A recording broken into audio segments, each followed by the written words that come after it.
Hey you guys, this is Rafael Eledge from Shiloh, Relics in Savannah, Tennessee. We are going to talk about a neat early flintlock today. I am thankful to get to be with you guys and get to share these. You guys seem to like the last one, so I appreciate y'all all liking and sharing it. That was one of the most viewed ones. It was the one that I've ever had. It was the one on Hank Williams Jr.'s Whitworth rifle. And so if you hadn't seen it, go back and check that one out. But today we're going to talk about something. A Whitworth is rare. This one's a lot rarer than a Whitworth. This is, upon first look, it's just a plain looking flintlock pistol. A lot of them very similar from the early 1800s, but this one is special. This one was made by J.J. Henry in Bolton, Pennsylvania. In a factory that he and his dad and his brother built. John Joseph Henry II.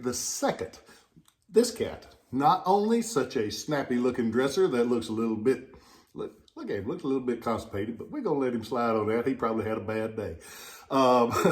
He made these guns. He lived from 1786 to 1836, and that 1836 is the date that they believe he made these pistols. There's not a lot of information on these guns, but they're basically patterned after the gun that was made by Simeon North in 1826, pattern for the Navy.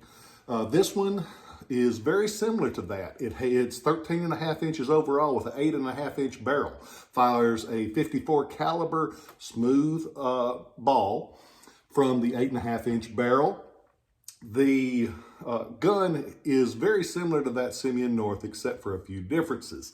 The main difference is the way that stock is made. Look how much of a quick turn down that has on it. That's one of the traits of these as well. Excuse me. On the back of the gun, it has no belt hook. And a Navy pistol oftentimes will have a belt hook, because if you're on ship, you don't carry a gun all the time, because as a lot of those Navy guys have told me, Navy life's pretty boring until it's really not. So they had a belt hook so you could just slap it on and wear it without having a holster. This one has no belt hook, sharp turn on the wrist of the stock, and the lock plate markings. It will be marked J.J. Henry Bolton, simply marked. And that's for John Joseph Henry II. They made guns, the Henry family made guns for a century or so. But this one is referred to as the 1826 type U.S. flintlock. And they believe that they were made for militias. There's not a lot of them. Even in Flaterman's, he says, quantity unknown, limited numbers. And a lot of times in Flaterman's book, when you say quantity unknown, limited numbers, that means that's a tough to find pistol, and you better get it if you get a chance.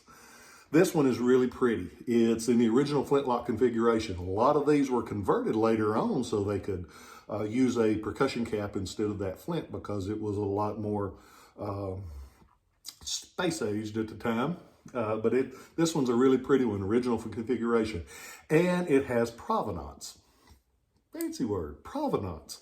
Look that one up, because I hear a lot of people, and I say the wrong word at the right time a lot of times.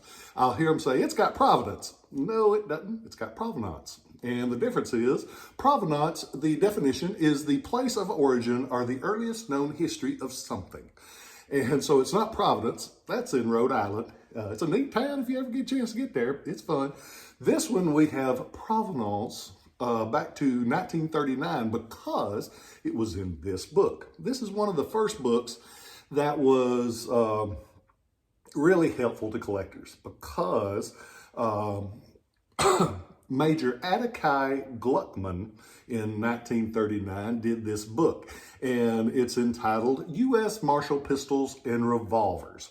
It's a really early work on military guns of the U.S. Tough subject. Can you imagine getting the information to write a book on these different revolvers in 1939? It's easy to go online now and pull up information, and some of it's right, some of it's not. But back then, can you imagine starting out and trying to write one all by yourself? Well, he did. And he describes this book, and on plate 13, back in the back, they didn't have the pictures everywhere intermingled in the book. They had the plates in the back, always a sign of an old book. On plate 13, figure number 4 is this gun. So we have provenance, not providence, on this gun back to 1939. It's a cool gun. And those early Flintlocks, I didn't mess with them for years because I looked at them and I thought, oh, that's just nothing special. They all look the same.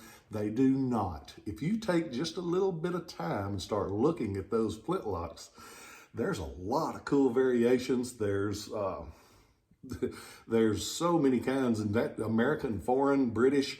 The British guns of this time frame are very interesting as well. So get a chance to go onto the website right now. I've got a lot. Go to ShilohRelics.com. As I often tell you, you don't have to buy something. Just go in there and look, because it will help you see a lot of interesting areas of collecting. If you can buy, it is greatly appreciated. But you can go in there and you can see a few of those, because I've started the last 10 years, 15 years, I bought a lot of them just because I thought they were interesting. This one never had a chance to own before. Even Flederman, quantities unknown, limited numbers. And right now is a great time, in my personal opinion, to collect flintlock pistols, because a lot of those early guys that collected them, that saw that beauty in them, they're dead. And the prices have backed off a lot on those overall, not always, but overall the prices have backed off a lot on these. And so you can get a gun now that used to be $10,000, $12,000 for 2/3 of that. So it's a great time to collect these, in my personal opinion. You can take that and $3.50 and get you a Diet Coke out of a machine these days. But I hope you go on to ShilohRelics.com. I hope you're kind to people. We went down, was lucky enough to go down to Disney with my family last week and had a great time. But I noticed all of those people that were working hard in the service industry, not many people acknowledged they lived, much less told them thank you. We were... it was crazy. It was absolutely crazy. The Magic Kingdom was sold out. 75,000 people occupied that place, and they were running over each other, and especially the service people. And I saw this gentleman, and he was cleaning up the sink in the bathroom, and I turned to him and I said, "Thank you for what you do." And he looked at me. He looked as shocked as any human I have ever seen. He said, "Man, I sure appreciate that." So take a second and thank those people that have the jobs that when you see it's like, I'm glad somebody does that, but I sure as hell wouldn't want to do it. That's the people you ought to say thank you to, because they're working hard. They're not out there wanting something for nothing. They're working. So be sure that you not only acknowledge those people, but that you say thank you to them. I get off my soapbox now. Hope you guys are well. Hope you're having a good day, because every day is a bonus. Remember, no matter how bad your day is, there's somebody that has passed away recently that would give everything they owned, everything in the world, to have that crappy day that you think you're having. So pick your head up, look up, smile, enjoy your life, because every day's a bonus. Love you guys. Catch you next time.